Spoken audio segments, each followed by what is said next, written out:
बिस्मिल्लाहिर्रहमानिर्रहीम, अस्सलाम वालेकुम।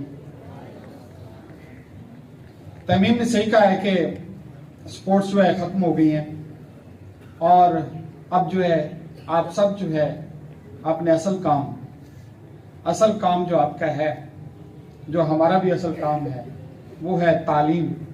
अगरचे स्पोर्ट्स इसका हिस्सा है, स्पोर्ट्स में जो हमने आपकी तरबियत की है वो नज़र आती है और अल्हम्दुलिल्लाह मेजॉरिटी स्टूडेंट्स ने अच्छे डिसिप्लिन का मुजाहरा किया है, अच्छे सोबर लग रहे थे। वीडियोस भी देखें तो लगता है कि वाकई बड़े शाइस्ता लड़के हैं, इनके अंदर तहजीब है, उठने बैठने का तरीका है, बंदर की तरह छलांगे नहीं मारते, बेहुदा गुफ्तगू नहीं करते, बल्कि अपने सही अंदाज में पार्टिसिपेट करते हैं, सही अंदाज में खड़े होते हैं, उठते बैठते हैं। मासवा चंद के वो नोटिस में भी आ गए हैं हमारे कि वो कौन लोग हैं जो इस किस्म का बेहुदा गुफ्तगू भी कर जाते हैं, मुंह से कोई अब्यूजिव बात भी करते हैं, कोई ना कोई हैंकी फैंकी करते हैं।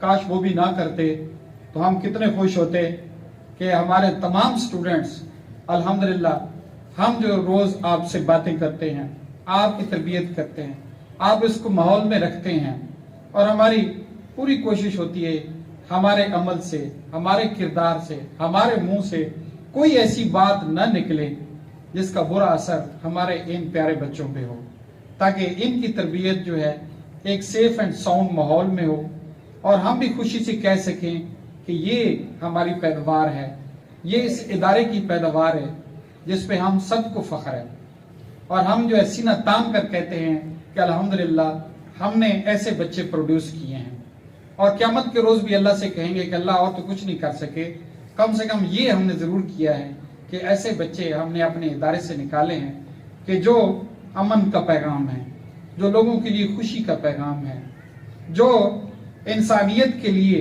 अच्छाई का पैगाम है, बुराई नहीं है।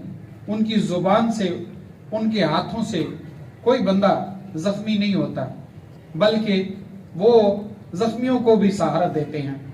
उनके मुंह जो है, उनकी जुबानों से कभी बुरे कलमात नहीं निकले। अल्लाह करे, अल्लाह पाक हमें तौफीक दे, हिदायत उसी के हाथ में है। हम कोशिश कर सकते हैं, अपनी नियतों में अगर हमारे खलूस नहीं है तो अल्लाह पाक हमें खलूस अता फरमाए।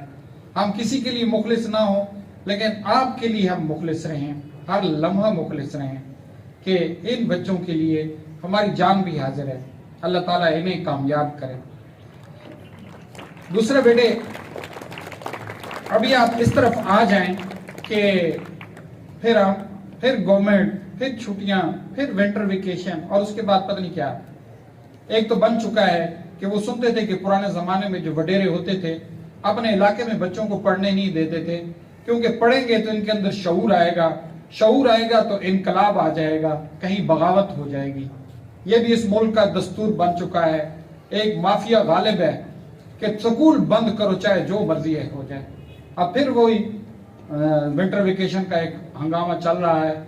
अल्लाह करे कुछ और दिन हमें पढ़ने और पढ़ाने की तौफीक दे। तो जो भी दिन हैं बेटे, जो भी दिन हैं, we must dedicate these days, come to your mission. 6-7 class आपके पास मिड फरवरी के में आपका एनुअल एग्जामिनेशन है। आपकी 2 टर्म्स खत्म हो चुकी हैं।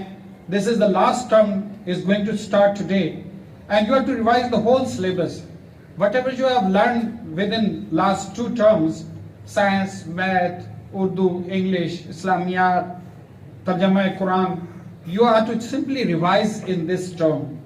और आपने अपने आप को बेहतरीन से बेहतरीन एग्जाम के लिए तैयार करना है। आप देख लें दिन कितने हैं, सिलेबस कितना है और आप खुद बेटे जिम्मेदारी लें, अपने पांव पे खड़े हो जाएं कि मैंने ये syllabus, I am to finish it at all cost, चाहे छुट्टियां हो, चाहे सर्दी हो, चाहे कुछ भी हो। This is my responsibility. आपको सिलेबस मिल जाएगा, आप ये आज़म करें कि बेटे मैंने कोई चीज जाने नहीं देनी। अगर साइंस का कोई चैप्टर मुझे नहीं आता तो मेरे टीचर मौजूद हैं, मैंने दोबारा समझ लेना है। मुझे कोई मैथ नहीं आती, मैंने दोबारा समझ लेनी है। मुझे उर्दू लिखनी नहीं आती तो मैंने बैठकर उर्दू लिखना सीख लेना है।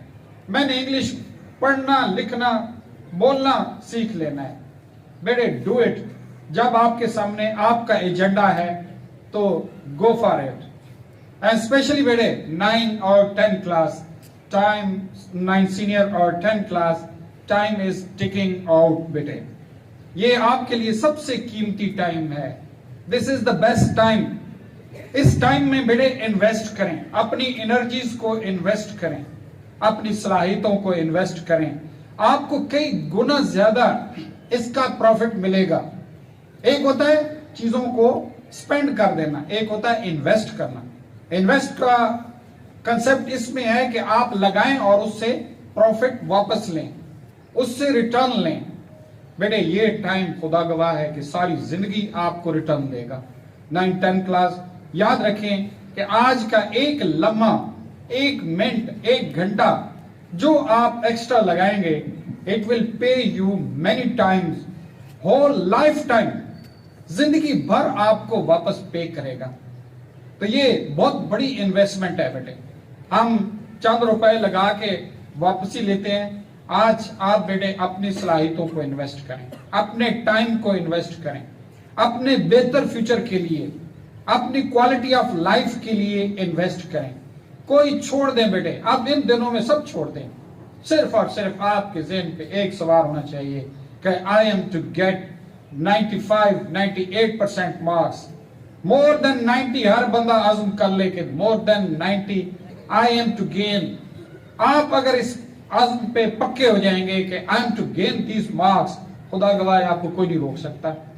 आप में इतनी सलाहियतें हैं, सिर्फ और सिर्फ आपके ज़हन में कमिटमेंट की जरूरत है, एक अहद की जरूरत है। वो अहद अपने आप से करें कि मैंने इन दिनों में कोई टाइम जाया नहीं करना। कोई शादियां हैं, लीव इट बेटे। ये बाद में आपकी जिंदगी में अल्लाह ताला आपको लंबी जिंदगी दे, बड़े मौके आते रहेंगे, बड़ी खुशियां निभाने के मौके आते रहेंगे। लेकिन ये एग्जाम में अगर कोताही होगी तो आप सारी जिंदगी याद करेंगे कि यार मुझसे गलतियां हुई थी। तो हर चीज को छोड़ दें, but leave it. This is the time just for the preparation of the examination. और अपना टारगेट रख के डिटरमिन करके चल पड़े। मैं सबसे कहता हूं कि अपने नंबर लिखो, 9, 10 अपने नंबर लिखो। जब लिखते हैं, पता नहीं कितने लोगों ने लिखे हैं, कितने लोगों ने नहीं लिखे। For God sake right it. आपको मुकद्दर लिखने वाले से आप उम्मीद कर रहे हैं कि मुझे नंबर मिलेंगे, पता नहीं उम्मीद कर रहे हैं या नहीं। आप अपने आप से क्यों नहीं लिख देते? Why don't you right your own marks? Maximum अभी भी कहेंगे कि नहीं लिखे मैंने। जस्ट राइट, अपने नंबर लिखें और यकीन कर लें कि ये तुम्हारे हैं। और अल्लाह से हाथ उठा के दुआ करें कि अल्लाह ये नंबर मुझे दे दे। अल्लाह पाक दे देगा। फिगर लिखो बेटे, बार बार मैं कहता हूं, right your figure, what you want in the 10 class. अपने जमा करें, how many marks you want.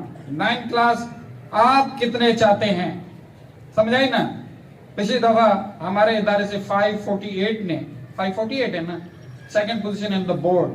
If you want to be at the top at least 550 का टारगेट जरूर करें, तब जाके आप पोजीशन लेंगे। तो जरूर टारगेट करें। 9 जूनियर छलांगे लगाना बंद करो, अपना काम शुरू करो और अपने हाथ चैप्टर को बेटे गौर से समझो। Every chapter, full concept that should be in your mind. कोई चैप्टर आपसे पूछा जाए तो आप टिका के बोलेंगे, sir we have read that chapter number 2 in the chemistry, sir I have learn this thing, what is this? You must be able to tell it. Sir what I have learn in the biology, this chapter I know, sir इसमें ये चीजें हैं और मुझे सबका पता है। I can tell you on the finger tips क्या क्या चीजें हैं। और सबसे ज्यादा उर्दू, खुदा के लिए उर्दू का ख्याल रखें, उर्दू लिखना सीखें, उर्दू की गलतियां ना करें। बड़ी मार पड़ती है खुदा की कसम है एंड पे।